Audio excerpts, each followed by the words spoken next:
bakat untuk belajar di bidang sastra Bali. Itu yang pertama. Yang kedua, dianggap prodi sastra Bali itu atau sastra daerah zaman itu gampang cari beasiswa gitu.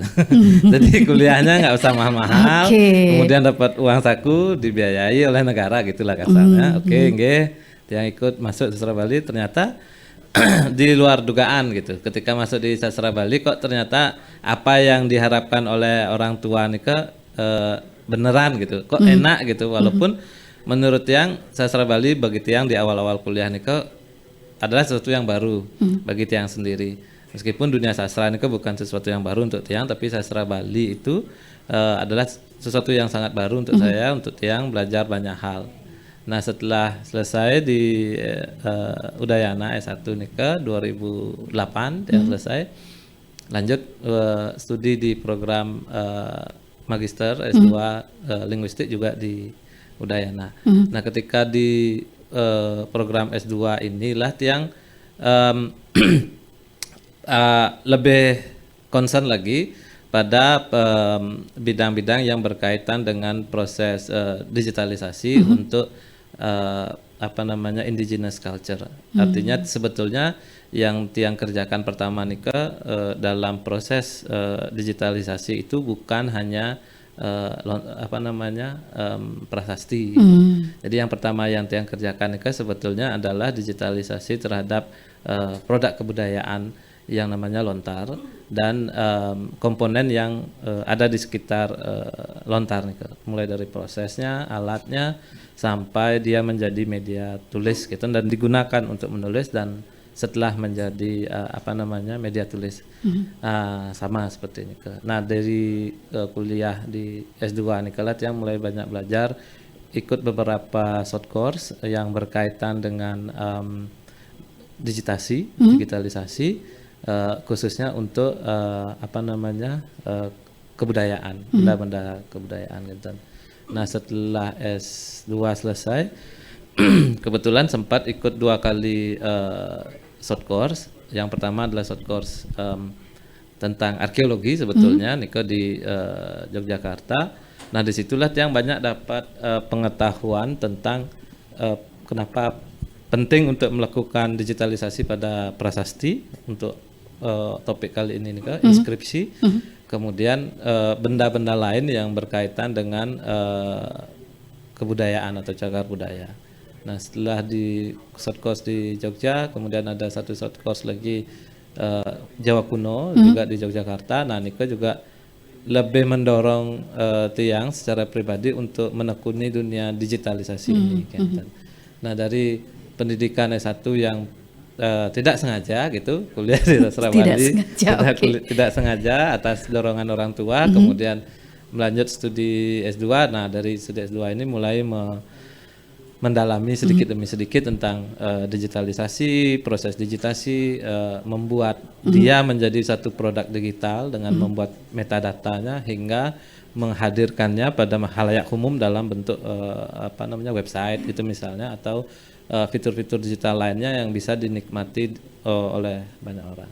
Iya, ini menarik sekali dari yang awalnya sastra Prancis ya. Cita-citanya.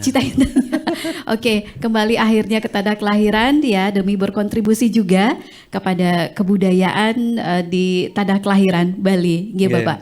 Baik, oke, kalau Adek Wayanka Suwardana sendiri, ya bisa diperkenalkan ini mahasiswa Universitas Udayana, fakultas apa, jurusan apa, semester berapa? Silakan. Jadi asal Tiangmun, Bu. Asal saya itu berasal dari Tanjung Benua, daerah pesisir selatan, yang mana notabene-nya adalah kepariwisata. SD, SMP saya di Tanjung Benua, dan SMA-nya lari ke Mengui.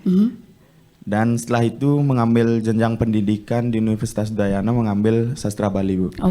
Namun sebelum ke sastra Bali sebenarnya saya ngapung seperti itu karena di desa adalah pariwisata dan kebanyakan teman-teman itu mengambil jurusan ekonomi dan kebetulan di Mengui juga teman-teman itu banyak yang larinya ke ekonomi, ke pertanian segala macam. Tapi pada saat itu saya karena dari keluarga yang kurang mampu lah Bu.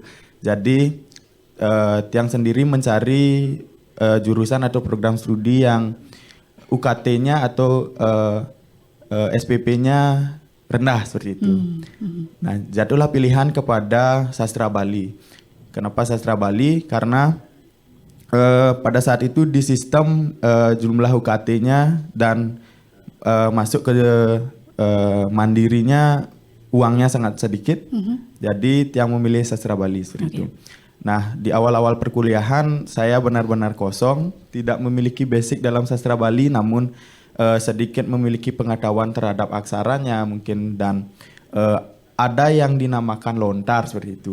Karena di masyarakat khususnya lontar itu juga masih banyak terdapat di masyarakat. Nah, jadi kepincut dengan sastra Bali ini sebenarnya baru semester 3 baru menekuni sastra Bali, karena di semester 1 dan semester 2 itu kan mata kuliahnya umum, jadi belum memiliki pikiran kenapa sih sastra Bali ini menarik seperti itu. Dari semester 3 lah awalnya mungkin dibilang keinginan untuk menekuni sastra Bali ya, karena di semester 3 baru mendapatkan mata kuliah yang benar-benar menjurus ke sastra Bali dan benar-benar membuat saya pikirannya terbuka terhadap sastra Bali seperti itu.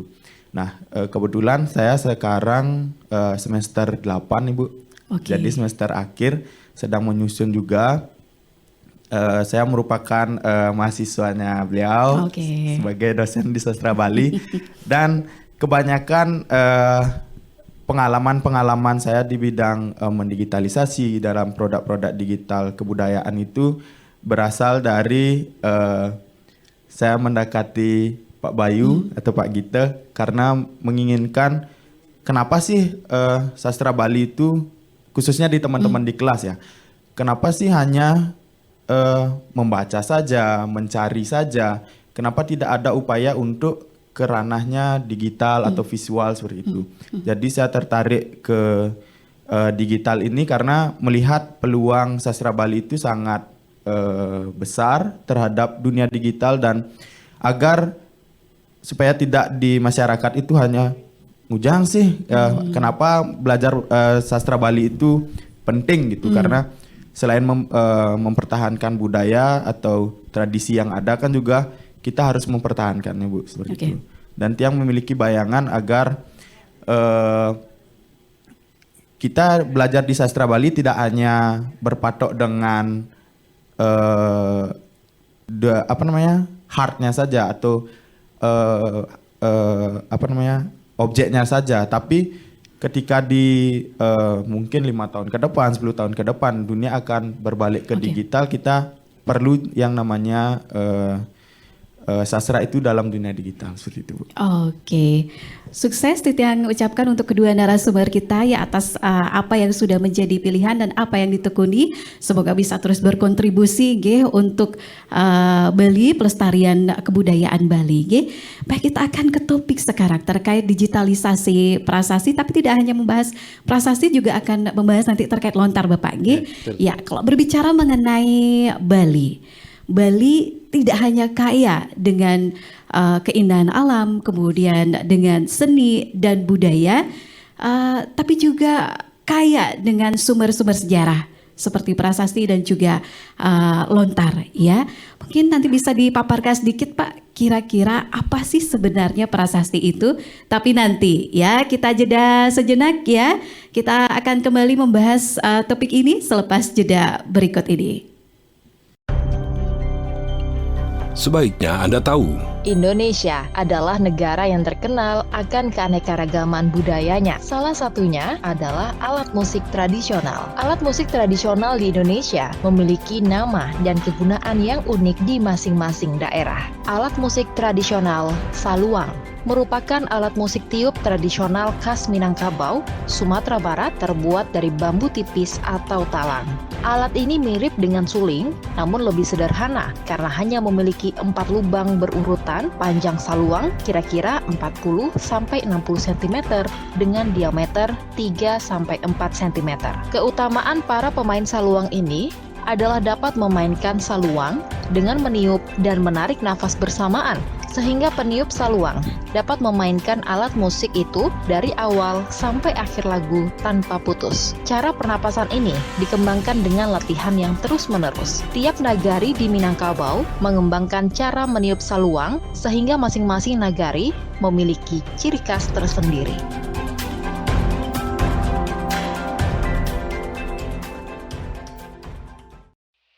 Jelajah Nusantara.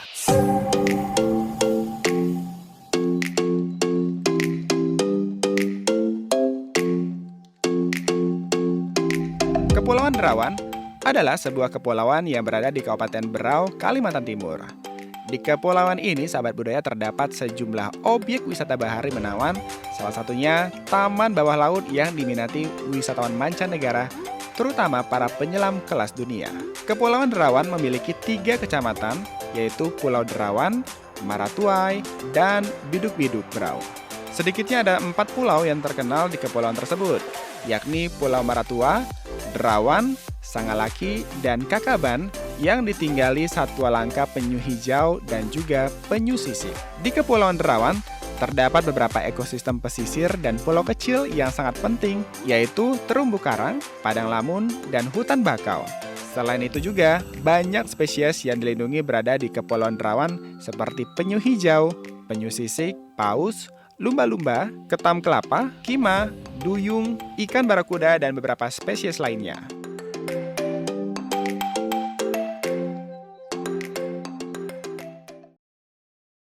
Baik pemirsa RRI Net dan pendengar perempat dimanapun Anda berada. Masih bersama Agung Krista temani Anda di Obrolan Budaya persembahan LPP RRI Denpasar.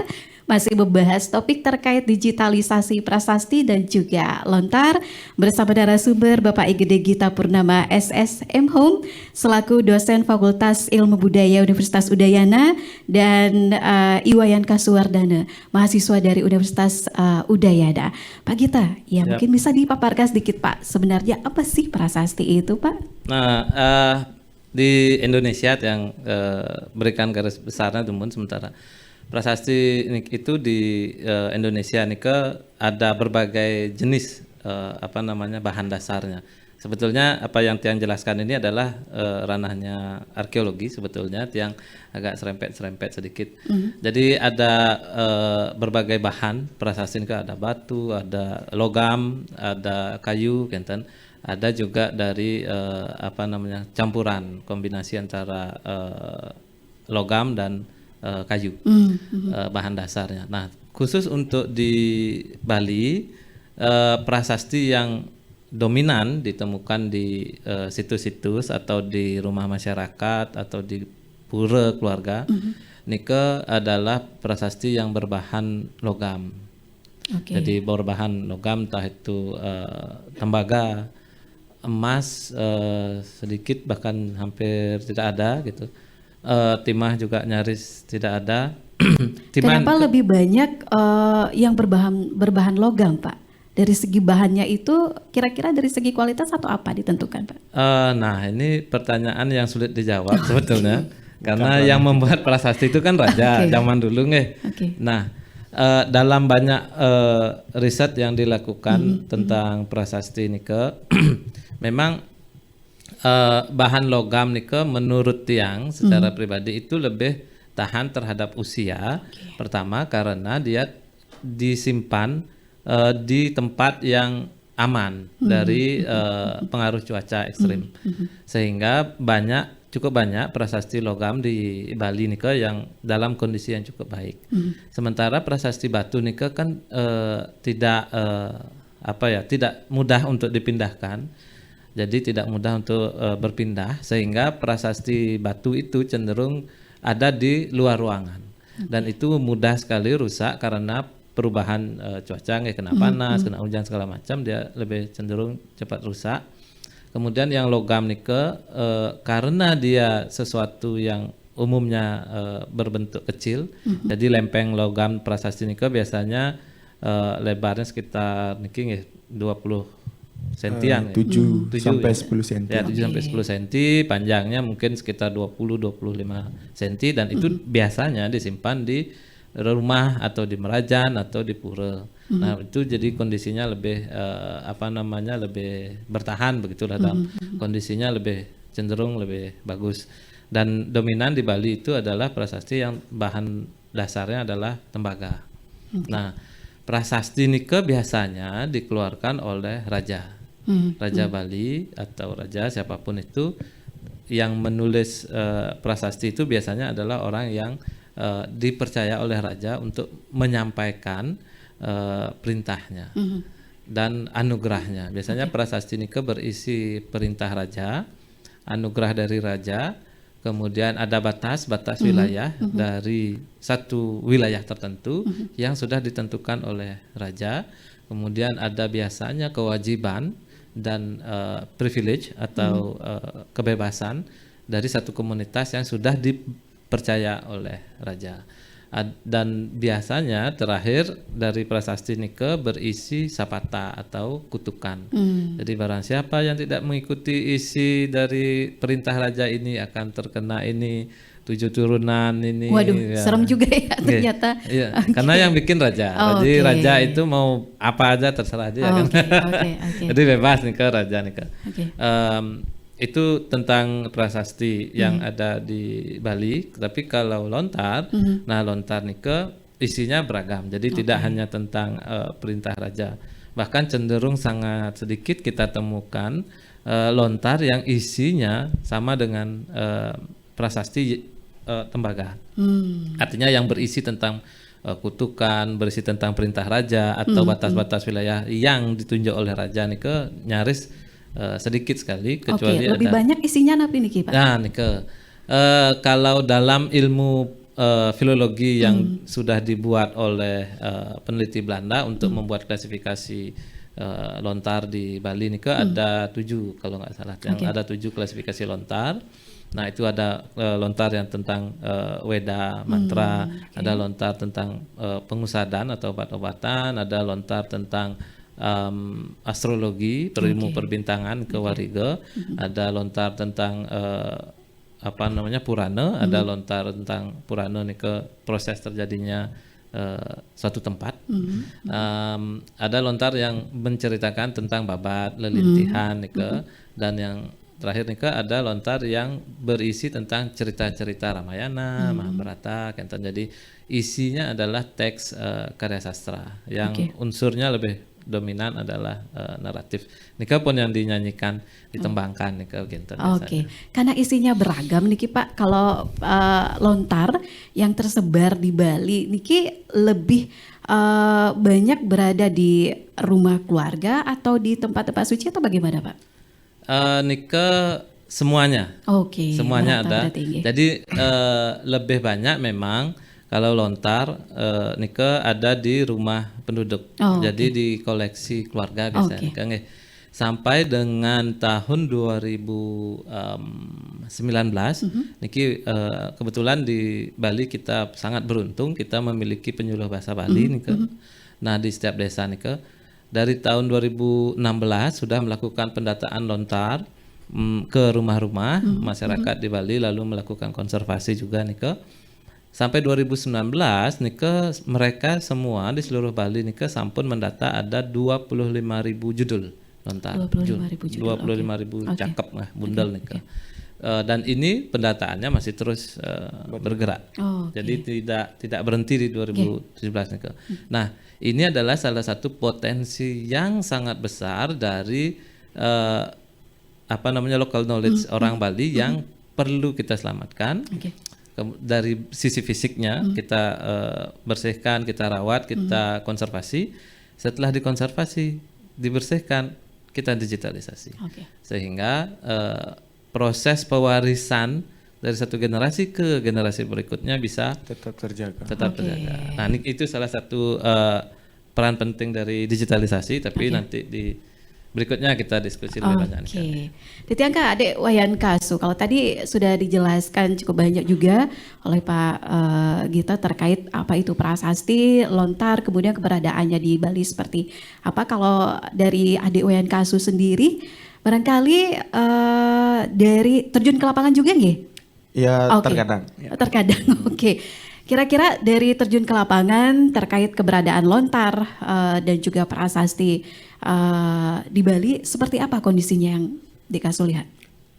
Jadi Tiang kan baru ya, dari 2019 baru masuk kuliah ke Sastra Bali, dan baru akhir-akhir 2021 baru benar-benar terjun ke lapangan melihat kondisi-kondisi naskah lontar, kondisi prasasti yang ada.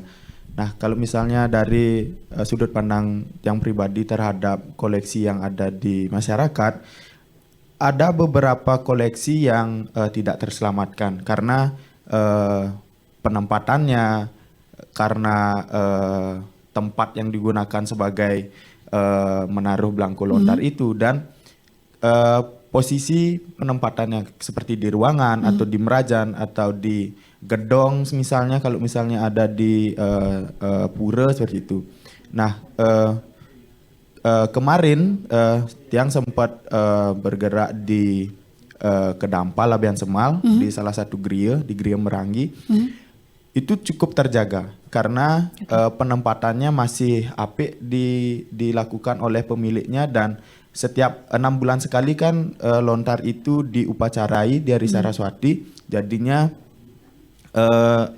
beberapa lontar saja yang tidak terselamatkan oleh dimakan oleh hamanya. Oke. Ini rusak berat dari koleksi yang ditemukan, rusak berat karena memang sudah lapuk atau bagaimana? Terus yang tidak bisa diselamatkan ini bagaimanakan? Apakah dibakar atau bagaimana? Nah, kalau misalnya dari segi kondisi ya, kondisinya itu sebenarnya ada beberapa lontar yang tidak memiliki cakepannya atau tutupnya itu sebagian besar memiliki kondisi yang lapuk, kondisi yang kalau misalnya istilah Balinya primping misalnya. Jadi tidak bisa terbaca lagi, ya, tidak jelas terbaca lagi. Tapi kalau misalnya dalam segi tidak bisa dibaca dengan jelas, ada beberapa aksaranya masih bisa terbaca dan teridentifikasi. Itu nantinya untuk kelanjutannya Tiang sama teman-teman itu memiliki tujuan untuk mencari pembandingnya seperti itu. Jadi naskah lontar itu tidak dibuang, tidak dibakar, tapi kita simpan. Dan tadilah digitalisasi itu yang harus kita lakukan, dan itu cukup penting sebagai dokumentasi ya, yang tidak akan dimakan oleh zaman mungkin. Ini menarik Pak Gede. Keberadaan dari sumber-sumber sastra seperti prasasti dan juga lontar ini kan penting sekali untuk dilestarikan, Pak. Berarti penting juga edukasi kepada masyarakat bagaimana perawatan lontar itu sebelum pada akhirnya nanti digitalisasi, Pak. Ya, memang sebetulnya dalam tradisi bersastra gitulah ya, dalam tradisi bersastra di Bali, merawat lontar itu sama dengan membaca lontar. Jadi samalah dengan buku lontar nika posisinya pada zaman itu. Jadi dia mendokumentasikan pengetahuan atau prasasti juga. Kemudian untuk merawat atau menjaga buku itu adalah dengan dibaca. Jadi lontar nika adalah manuskrip yang bahan dasarnya adalah bahan dasar organik. Jadi terbuat dari bahan baku daun yang diproses.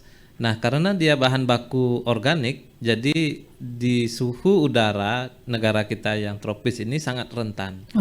Ya, karena kelembaban yang tinggi, perubahan cuaca yang boleh dibilang cukup ekstrim, dari lembab kemudian ke kering nih, perubahannya cukup ekstrim. Pengaruh iklim berarti berpengaruh sekali. Sangat berpengaruh karena iklim tropis itu cenderung membuat lontar lebih mudah untuk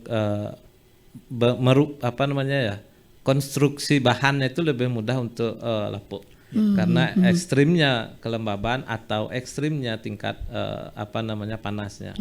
Nah, untuk menjaga itu sebetulnya kan harus dibuka, dikeluarkan ke lontarnya dibaca. Cuman mungkin generasi setelah kakek kita mungkin kan sudah tidak semua lagi membaca, tidak semua lagi fasih menggunakan aksara Bali, sehingga untuk itulah orang-orang atau keluarga-keluarga yang memiliki koleksi naskah lontar dia perlu paling tidak mengetahui caranya melakukan perawatan lontar yang sesuai dengan kebutuhan atau standar modern begitulah. Kalau dulu kakek-kakek mereka yang memiliki lontar dan perlu ngangge standar nih karena tiap hari dibaca, tiap hari dibuka. Nah, setelah untuk itulah penyuluh bahasa Bali nih juga membantu masyarakat untuk mengedukasi masyarakat pemilik naskah tentang bagaimana melakukan perawatan lontar. Idealnya memang lontar nike dibuka paling tidak 6 bulan sekali dan dikeluarkan dia dari tempat penyimpanannya.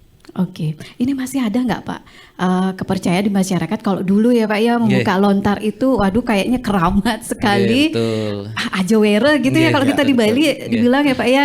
Kalau sekarang apalagi terkait digitalisasi ini kan perlu juga komunikasi dengan sang pemilik lontar, dengan sang pemilik prasasti seperti itu Pak.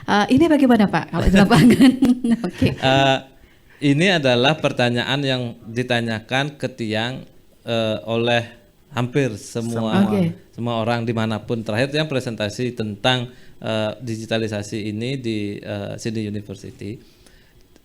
Mereka pun tidak bisa sulit untuk mempercayai kalau digitalisasi ini bisa berjalan dengan mudah, karena tidak hanya di Bali tapi hampir di seluruh kebudayaan tradisional di dunia dimanapun ketika sesuatu itu dianggap sesuatu yang sakral maka tidak mudah untuk melakukan akses ke dalamnya, apalagi kita berada di luar lingkaran komunitas dan apalagi kita mau melakukan digitalisasi, dan lebih lagi hasil digitalisasi itu akan disebarluaskan, dibagikan dalam bentuk website atau apapun.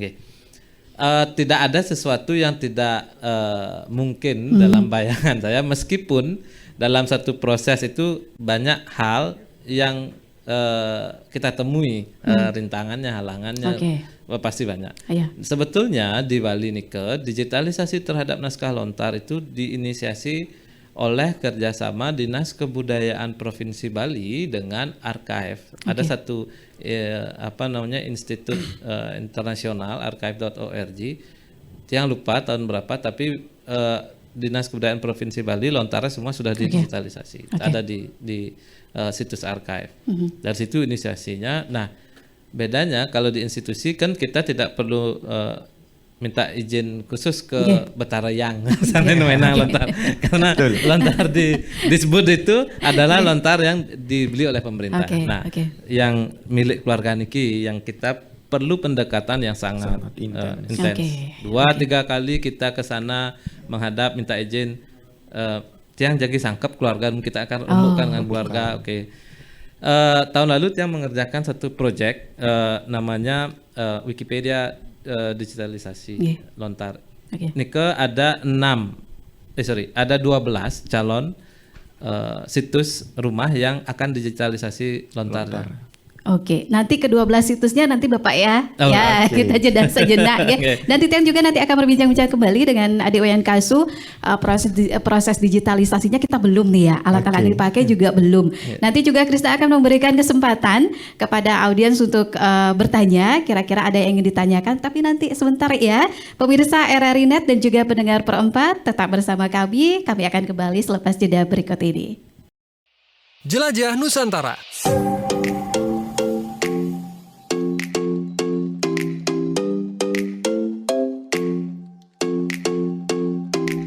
Lembah Baliem merupakan lembah di pegunungan Jaya Wijaya. Lembah ini berada di ketinggian 1.600 meter dari permukaan laut dan dikelilingi pegunungan dengan pemandangan yang indah dan masih alami. Suhu di Lembah Baliem, sahabat budaya, bisa mencapai 10 sampai dengan 15 derajat Celcius pada waktu malam hari. Lembah ini juga dikenal sebagai Grand Baliem Valley, merupakan tempat tinggal suku Dani yang terletak di desa Wosilimo, 27 km dari Wamena, Papua. Selain suku Dani, Beberapa suku lainnya hidup bertetangga di lembah ini, yakni suku Yali dan juga suku Lani. Lembah Baliem adalah sebuah kawasan yang ditemukan secara tidak sengaja oleh orang yang sedang melakukan ekspedisi di tahun 1938. Kini tempat yang menyimpan banyak pesona itu telah menjadi satu gerbang untuk mengenal wajah Papua.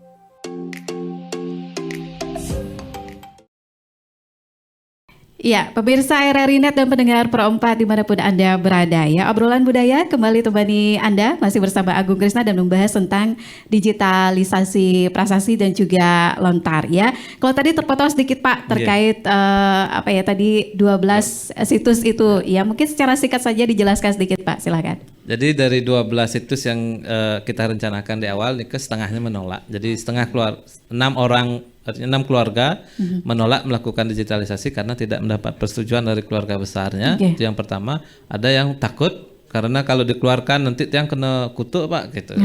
Keluarga saya nanti hancur berantakan.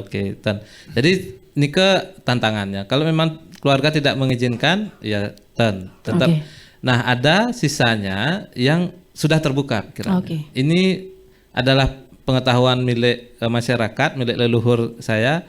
Jadi kalau disebarluaskan itu sangat penting. Jadi mereka terbuka. Adek Wayan Kasu, kita belum berbicara mengenai proses digitalisasi. Mungkin bisa dijelaskan secara singkat proses digitalisasi itu seperti apa, peralatannya apa saja, silakan. Jadi sebenarnya sebelum digitalisasi itu lontar atau prasasti itu harus bersih terlebih dahulu, Bu. Jadi kita melakukan konservasi terlebih dahulu, pembersihan terhadap naskahnya, terhadap lempengan prasastinya. Setelah itu sudah jelas aksaranya muncul di prasasti dan di naskah lontarnya sudah jelas, baru kita akan masuk ke digitalisasi. Nah, yang Tiang lakukan pada digitalisasi itu hanya mempersiapkan kamera dan tripodnya saja atau copy standnya saja. Karena Tiang saat digitalisasi kemarin-kemarin itu belum mendapatkan aturan untuk mendigitalisasi agar gambarnya terlihat lebih bagus dan lebih mudah untuk dibaca. Tapi dari standar-standar yang Tiang pelajari dalam fotografi, cukup kamera dan pencahayaannya saja yang menjadi titik fokus yang Tiang lakukan seperti itu. Karena mengingat biaya, Bu, jadi alatnya itu lumayan mahal ya. Jadi koceknya harus tebel nih ya. Iya. Apalagi saya masih mahasiswa, belum memiliki penghasilan untuk ke sana, jadi Tiang hanya menggunakan kamera saja dan bantuan cahaya alam seperti itu. Dan saya juga mempersiapkan lighting atau lampu yang minim budget lah seperti itu untuk digitalisasinya. Dan untuk klasifikasi kameranya itu Tiang menggunakan kamera yang menggunakan lensa mikro, Bu. Jadi fokusnya itu lebih detail kelihatan dan hasilnya juga lebih tajam seperti itu untuk kamera yang digunakan. Jadi setelah itu baru kita recheck kembali di komputer atau di laptop, dan setelah misalnya digitalisasinya selesai atau gambarnya semuanya rapi, bersih, jelas untuk dibaca, baru kita akan masukkan ke dalam PDF maupun Google Drive mungkin untuk disebar ke pemilik seperti itu. Dalam pengerjaannya ini membutuhkan waktu berapa lama sih? Nah, untuk waktunya itu relatif, Bu. Dari tebal naskahnya atau dari tebal banyaknya lempeng prasasti yang ada, itu cukup memakan waktu. Apalagi kemarin yang kami lakukan di Batuan itu ada satu inovasi lah yang kami lakukan untuk membuat 3 dimensi dari prasasti tersebut. Itu lumayan memakan waktu karena kami membutuhkan 360 derajat sudut pandang yang akan mengambil prasasti tersebut, Bu. Jadinya dari atas, dari setengahnya 45 derajat, 90 sampai dengan yang paling bawah yang bisa dijangkau seperti itu. Oke, artinya nggak mudah juga ya digitalisasi ini. Sulit, lumayan. Bu. Oke, apakah kerja sendiri atau ada yang tenaga juga yang diajak nih? Kalau misalnya Tiang sendiri dari beberapa pengalaman itu Tiang berupaya sendiri Bu, karena belum punya budget, karena kebanyakan teman-teman itu belum tertarik terhadap digitalisasi ini. Padahal kan itu sangat penting. Alasannya mereka apa sih? Mungkin dari kesibukan seperti itu. Masih ada kegiatan lain seperti itu. Kalau misalnya Tiang ngajak di waktu kosong pasti mereka mau. Oke, iya. Oke, sekarang Tiang berikan kesempatan kepada audiens. Silakan kepada adik-adik mahasiswa Universitas Udayana yang ingin bertanya. Ya, silakan perkenalkan dulu namanya, kemudian dari jurusan apa, silakan. Baik, terima kasih. Perkenalkan, saya Gesram Duyayana dari Sastra Bali Udayana. Saya izin bertanya kepada bapak-bapak narasumber di depan. Saya tertarik kepada pembahasan mengenai prasasti yang disampaikan oleh bapak tadi, yang memuat berbagai hal tentang kehidupan masa lampau tentunya. Mengenai prasasti ini, di mana saja persebarannya di Bali yang Bapak katakan tadi, yang dominan dalam bentuk logam atau perunggu gitu ya. Terus juga dalam proses pendigitalisasian prasasti ini, kan Bapak sudah hampir ke beberapa tempat mungkin ya. Apa saja kendala atau pengalaman menarik mungkin yang Bapak alami selama proses digitalisasi yang dilakukan terhadap prasasti maupun lontar ini. Baik, sekian dan terima kasih. Iya, terima kasih ya. Pak Gede Gita mungkin langsung dijawab Pak, silakan. Terkait persebaran prasasti terlebih dahulu Pak, silakan. Di Bali persebaran prasasti ini ya boleh dibilang dominan tersebar di beberapa kabupaten sekarang ya. Sekarang dia jadi kabupaten, di Gianyar, di Klungkung ada, kemudian di Singaraja juga ada. Nah, ada satu hal yang cukup menarik sebenarnya mengenai persebaran prasasti dan lontar itu. Oke, apa Pak? Kasusnya Nike di Singaraja. Oke. Di Singaraja itu ada yang ketemu satu keluarga, keluarga di Singaraja yang memiliki satu koleksi lontar namanya naskah Merapi Merbabu. Jadi naskah Buddha Gunung namanya, istilahnya untuk itu. Naskah ini oleh para peneliti atau oleh para ahli Belanda nih dikatakan sebagai naskah yang eksklusif. Jadi hanya ada di daerah Gunung Merapi dan Gunung Merbabu saja. Tapi faktanya kami ketemu di satu rumah warga di Singaraja. Isinya tentang apa Pak? Itu kebetulan naskahnya tidak lengkap. Okay. Jadi diperkirakan ke tahunnya 1600 atau 1500. Itu kami hanya menemukan 3 lembar saja. Dan itu isinya dari 3 lembar nih tentang pengobatan usada gitu. Nah, itu mematahkan tesis tentang bahwa Merapi Merbabu adalah naskah eksklusif yang hanya ada di Gunung Merapi dan Merbabu. Kok tiba-tiba muncul di Singaraja? Di rumah warga pula. Rumah warga lagi. Nah, itu sesuatu yang sering kali kita temukan yang satu hal yang sangat menarik, sangat membuat kita terkaget-kaget begitu ketika melakukan proses konservasi dan digitalisasi. Ini nyambung juga dengan pertanyaan kedua yang apa sih menariknya, apa tantangannya ya? Menariknya itu kita ketemu sesuatu yang baru. Mind blowing gitulah. Dan tantangannya ketika di lapangan ya kita meminta izin, terutama yang pertama nih dari pemilik, meyakinkan pemilik bahwa proses digitalisasi ini penting, tidak hanya untuk mereka sebagai keluarga pewaris, tapi juga untuk masyarakat luas. Pada masyarakat Bali pada umumnya gitulah ya. Tantangan kedua adalah mempersiapkan komponen digitalisasi seperti yang tadi Kasu sampaikan. Kita perlu alat yang yang proper begitulah ya. Dan itu harganya mahal, menyiapkannya juga cukup lama. Jadi Kasu ini sudah terlibat dalam beberapa kali proyek digitalisasi yang memiliki standar internasional, sehingga alatnya juga alat yang sangat proper untuk digitalisasi. Karena alatnya proper, itu membuat alat itu menjadi sangat sensitif. Sehingga untuk membuat alat itu bekerja dengan maksimal di lokasi di lapangan yang cahayanya kita tidak bisa duga, kemudian lingkungan tempat kita mengambil gambar tidak bisa kita duga, itu yang membuat setting awal alat sehingga siap untuk melakukan proses digitalisasi itu lama.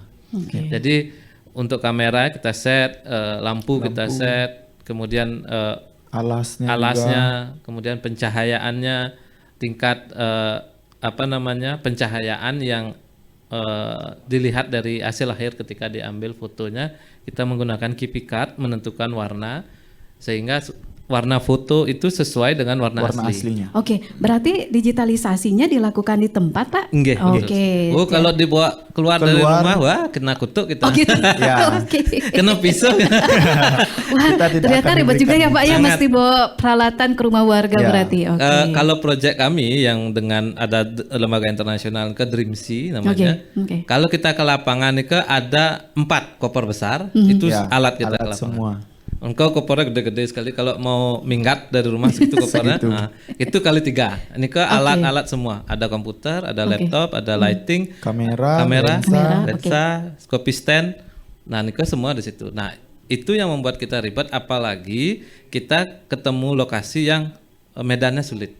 Oh iya, udah bawa koper gede, medannya sulit, naik turun. Tantangan sekali. Tantangan berikutnya adalah ketika Tiang ngambil satu proyek Wikimedia Foundation tahun lalu nih digitalisasinya harus kita lakukan uploading metadata. Nah, uploading metadata itu juga as fast as possible begitu standarnya. Jadi ketika selesai foto dan identifikasi langsung diupload.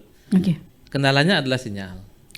Nah, kami pernah mengerjakan nih di Singaraja. Singaraja nih sinyalnya naik turun. Jadi ketika kita harus upload metadata yang hasilnya besar, meganya besar, pixelnya besar nih lama sekali. Waktu nih kita mengerjakan hampir 80 naskah digitalisasi dan kalau dicari fotonya nih hampir mungkin 1.500 foto dan itu satu foto itu meganya pixelnya besar-besar ya. Nah Niko nguploadnya lama sekali, dan Niko tantangan lain karena sinyalnya sulit di daerah.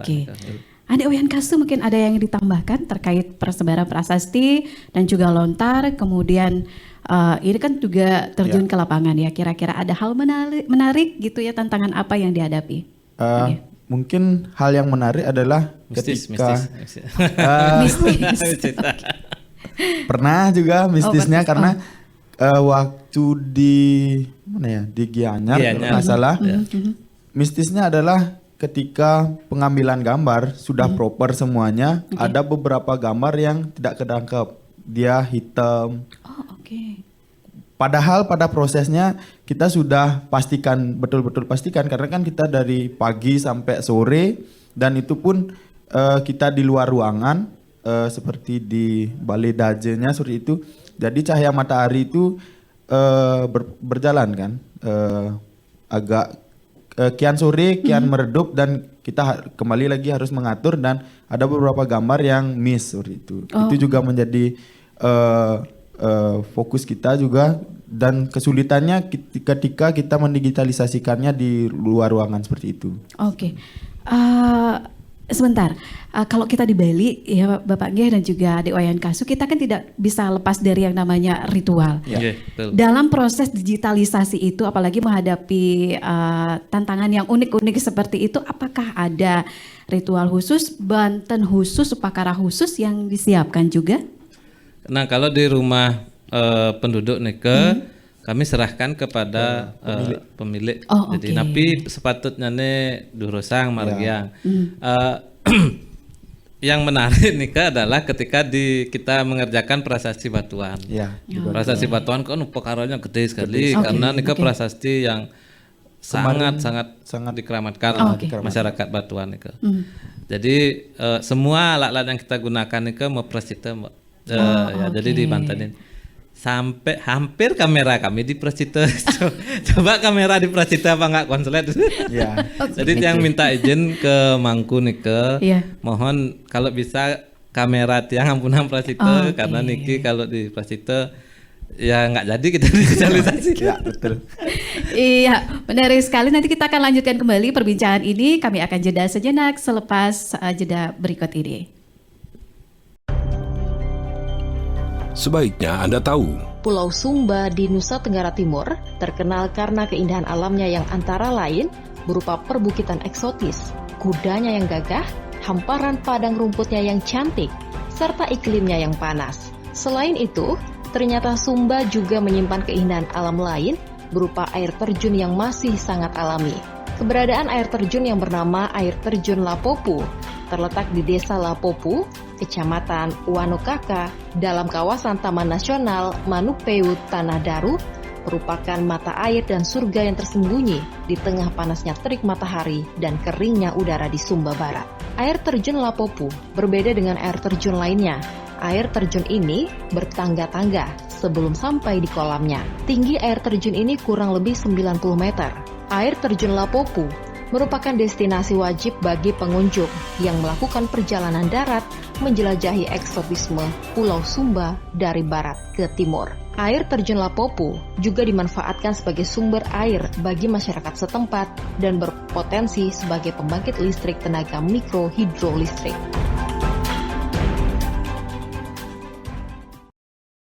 Pemirsa RRI Net dan pendengar Pro 4 dimanapun Anda berada, Agung Krisna masih berbincang-bincang dengan dua narasumber di acara Obrolan Budaya persembahan LPP RRI Denpasar. Kalau tadi sudah banyak sekali penjelasan yang diberikan oleh kedua narasumber, Bapak Igede Gita Purnama SSM Home dan juga Adik Iwayan Kasuwardana, mahasiswa dari Universitas Udayana terkait digitalisasi prasasti dan juga lontar. Kali ini Krisna kembali memberikan kesempatan kepada audiens yang ada di Studio Ramayana RRI Denpasar ingin bertanya terkait apa yang sudah dijelaskan, dipaparkan oleh narasumber. Silakan. Oke, ya sebutkan nama kemudian asalnya dari mana. Terima kasih atas kesempatannya. Perkenalkan nama Tiang Widiantari, Tiang dari Gianyar. Ingin sedikit bertanya tentang topik pembicaraannya. Bagaimana peran masyarakat atau dari adat maupun pemerintah terkait proses digitalisasi yang sangat penting untuk pelestarian kebudayaan Bali ini. Terima kasih. Oke, terima kasih Widiantari cantik. Boleh dong semangatnya? Iya, terima kasih biar tidak sepi ya. Oke, Pak Gede Gita, ya bagaimana dukungan dari masyarakat dan juga pihak desa adat terkait digitalisasi prasasti dan juga lontar ini Pak, silakan. Terima kasih. Kalau dalam sepengetahuan Tiang, kalau prasasti yang dukungannya paling besar nih kemarin adalah yang di Batuan dan itu memang inisiasinya dari desa adat. Bahkan dibuatkan festival. Itu ada festival 1000 tahunnya prasasti Batuan. Prasasti Batuan ada festival yang besar. Tapi di tempat yang lain setahu Tiang dukungannya belum, maksudnya dukungan secara langsung Nika belum signifikan karena memang naskah lontar gitu misalnya Nika koleksi pribadi, jadi tidak ada kaitannya ke desa desa adat karena itu terserah atau hak dari pemilik naskah nikah sebetulnya. Pemerintah pun masih belum terlalu maksimal, belum terlalu aware, mungkin terlalu banyak kerjaan begitu pada proses digitalisasi terhadap manuskrip lontar maupun prasasti. Sehingga yang rasa memang proses digitalisasi ini lebih banyak dilakukan oleh pihak swasta.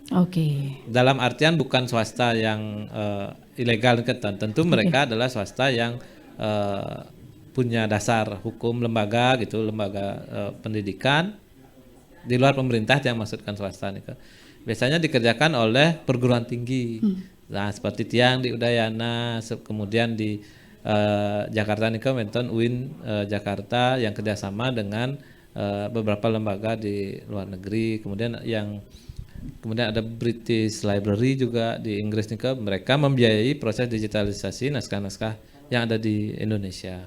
Nah kalau pemerintah kita mungkin belum sampai ke sana. Ininya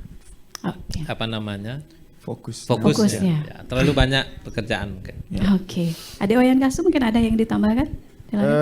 Mungkin sama sih seperti Pak Gede Gita, karena Tiang juga mendigitalisasi beberapa koleksi dari warga itu tidak pernah artinya harus izin ke desa adat, mungkin hanya izin dari pemilik lontarnya saja seperti itu. Jadi mungkin untuk kedepannya ya, kalau misalnya ada beberapa orang mungkin yang memiliki keinginan atau memiliki fokus terhadap naskah gitu, mungkin bisa kita libatkan lah dari desa adat mungkin nanti agar tradisi dari naskah ini tetap terjaga seperti itu. Ya, sebetulnya yang nyambung dengan pertanyaan adik tadi Nika, pemerintah daerah sebetulnya yang kan ikut dalam tim perumusan pokok-pokok pikiran kebudayaan Kota Denpasar.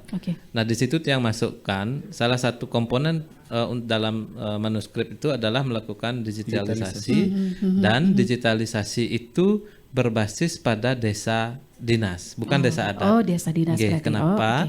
Karena administrasi di kedinasan itu menurut saya lebih bisa terkoneksi langsung ke pusat, sehingga dari bawah inisiasinya dari desa dinas, toh desa juga sudah punya anggaran, maksudnya begitu. Kalau lingkungan desanya ada satu masyarakat yang memiliki naskah prasasti ataupun lontar yang dirasa penting oleh masyarakat di situ, maka desa berkewajiban untuk melakukan penyelamatan pada aset desanya. Itu kan aset desa sebetulnya. Salah satu aset desa ini kan bukan hanya fisik tanah, pelabur puratan, jadi kekayaan intelektual dari leluhur desa itu juga harus diselamatkan. Itu yang pikir kenapa desa punya tanggung jawab yang besar untuk melakukan proses digitalisasi ini. Oke, foto digitalisasi, makin semua desa punya website kan. Nah, di website desa itu yang ditaruh hasil digitalisasinya, sehingga nanti generasi berikutnya juga bisa menikmati itu. Dan paling penting, naskah di Bali ini kan boleh dibilang tengah, tidak setiap saat bisa diakses, tapi itu adalah pengetahuan yang harus kita pelajari. Pak, artinya digitalisasi prasasti dan juga lontar ini bisa diakses secara luas oleh publik? Idealnya seperti itu. Jadi gini, setelah difoto lontar Nike, kemudian volontar satu masyarakat Nike, idealnya dipublikasi di publik, sehingga masyarakat luas tahu bahwa kita punya kekayaan naskah itu. Idealnya seperti itu. Selama ini seperti apa, Pak? Yang Tiang kerjakan selalu dipublikasi. Karena dalam prinsip kami itu adalah pengetahuan. Jadi pengetahuan itu tidak boleh dikekang, dia harus dibebaskan. Nah, prinsip kedua adalah dengan mempublikasi secara digital dan luas, itu salah satu bentuk klaim kita pada kekayaan digital, pada kekayaan budaya itu. Jangan sampai lontar sudah diklaim sama Malaysia, kita marah emosi, itu salah. Betul. Dengan mempublikasi secara digital di website kita secara pribadi, itu artinya kan kita sudah mengklaim, saya punya ini. Dan publikasi itu tidak harus penuh semuanya. Pak, Tiang sebenarnya ingin lanjut berbincang-bincang lebih banyak, tapi ternyata kita dibatasi oleh waktu, Pak G. Terakhir Pak, closing statement dan juga Adik Wayan Kasuardana terkait harapan, kemudian himbauan juga kepada masyarakat terkait digitalisasi prasasti dan juga lontar ini. Adik Wayan Kasu mungkin terlebih dahulu silakan. Mungkin yang ingin berpesan ya kepada masyarakat luas yang memiliki atau yang di merajanya atau di keluarganya memiliki naskah lontar maupun prasasti yang ingin diselamatkan atau yang ingin diketahui apa isinya, itu bisa kita kerjakan bersama. Dan kebetulan saya pribadi juga dan teman-teman di Sastra Bali memiliki satu komunitas yang bergerak dalam bidang itu yang namanya adalah Dinene Mangkin, yang kemarin sudah berhasil menyelamatkan naskah lontar. Ada di Tanjung Benua sendiri ada 26 naskah, dan ada di Kedampal kemarin juga ada sejumlah 60-an lebih naskah itu. Karena menurut Tiang juga, karena Tiang sebagai mahasiswa juga perlu artinya tahu apa saja sih naskah-naskah yang ada di masyarakat. Pak Gede Gita, singkat saja Pak, silahkan. Ya, terima kasih. Jadi untuk masyarakat Bali, kemudian masyarakat desa atau lembaga desa, dinas maupun adat, dan tadi pemerintah juga sempat disinggung bahwa melakukan digitalisasi itu adalah satu langkah lain untuk menyelamatkan kekayaan kebudayaan. Jadi ini bukan tanggung jawab Tiang sebagai dosen saja, bukan tanggung jawab Kasu sebagai mahasiswa saja, itu tanggung jawab kita bersama. Kalau bisa siapkan anggaran, kalau di desa dinas maupun di desa adat, di pemerintah juga siapkan anggaran, terjun ke lapangan untuk melakukan digitalisasi, dan bisa dilakukan oleh siapa saja, tidak harus kami. Oke. Baik, terima kasih untuk kedua narasumber yang sudah hadir kali ini ya, Bapak Igede Gita Purnama SSM Hum, dosen Fakultas Ilmu Budaya Universitas Udayana, sukses maping banget Bapak. Kemudian ada Iwayan Kaswardana, mahasiswa Universitas Udayana, sukses maping banget. Ya, jika ada satu dan lain hal yang kurang berkenan, mohon maaf. Pemirsa RRI Net dan juga pendengar perempat dimanapun Anda berada, sampai di sini acara obrolan budaya kali ini, persembahan LPP RRI Denpasar. Saya Agung Krisna bersama seluruh kerabat kerja yang bertugas, pamit undur, kami tutup dengan Parama Santi. Om Santi Santi Santi Om.